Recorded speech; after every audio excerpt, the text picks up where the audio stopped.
If you are a creator, that's the only thing that I care about. If you keep it business, I am fine. That's all I got to say about that.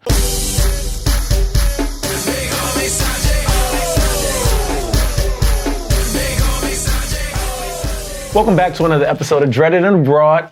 If you don't know who I am, I'm your gracious host, Kemo, Sace.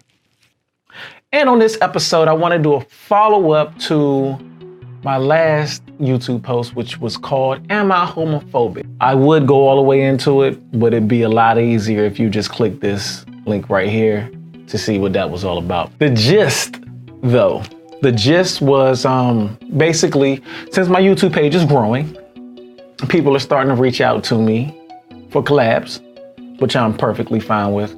And the majority of people that are reaching out so far are men.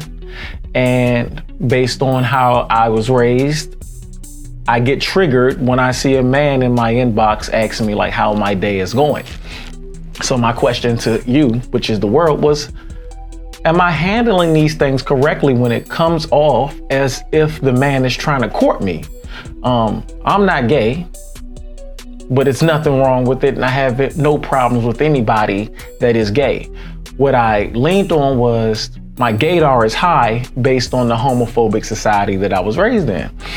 The responses from that video and how I handled the situation were pretty much 50-50. Some people said you handled it right, you nipped it in the bud, and other people said that you didn't even give the conversation a chance to develop to see where it was going to go. A few responses that I want to speak on, while they didn't hit home, they did cause for introspection. Trying to make sure, I'm just being the best person that I could possibly be. And the phrase that got thrown around opposed to homophobic behavior was toxic masculinity. And let me see if I can read this whole statement. First of all, shout out to Shawnee, shout out to Tasha, shout out to Iceman, shout out to Devon Banks, shout out to Lady Lex. I don't know who Carlos Miraquin is, but he found it downright hilarious. Shout out my man Sean Wilson, shout out Kimberly Middleton. Everybody, these are all people that chimed in and was trying to either say whether or not I handled this correctly or could have been handled better. But what I want to talk about is this comment that Shawnee Hart made. I just watched the video. My first thought is that his reaction is more a result of toxic masculinity than homophobia.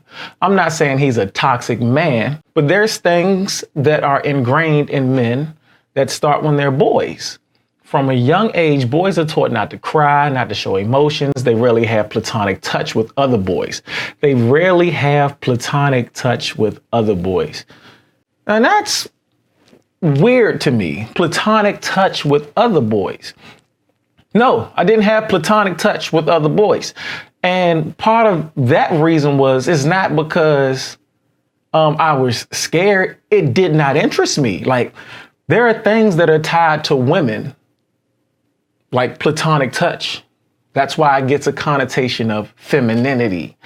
I don't care to be feminine around my guys.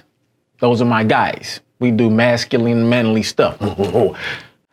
Anyway, I'm pretty sure you get the point of that. Upon further introspection, though, what I will say is I am going to continue to go with my gut feeling when somebody of the same sex inboxes me or DMs me about what it is that I'm doing, how can they be a part of it, or just like checking on my well-being. I will continue to go with my gut instinct. However, I do not think the way I handled it was 100% okay. I really think I could have handled that situation a lot better because let's say if this guy was gay that hit me up in my inbox, I ultimately gay shamed this man, and that's just not cool. If you are a creator, that's the only thing that I care about. If you keep it business, I am fine.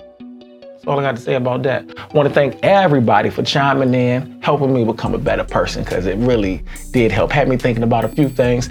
And for anybody that's watching this that does want to collab with me via YouTube, please reach out to the boy. Do it respectfully. Hit me up and get to the why faster than later, and we'll all be good. That's gonna be my time to the next time. Kemo Sace out. Oh, whoa. Before I go, let's not forget about this beautiful piece of equipment that I'm giving away for free. End of September, we have a Google Home Mini giveaway. All you gotta do is go to my YouTube page. All you gotta do is go to my Instagram page, which is Dreaded and Abroad. Find the picture of this beautiful piece of equipment. Leave your social media as the comment, and make sure you hit the like button. You're automatically entered in a drawing. At the end of September, we randomly pick a winner. I'll send you a DM trying to figure out how I can mail this beautiful piece of equipment to your home. And that's gonna be that. That's gonna be my time to the next time. Kemo Sace out.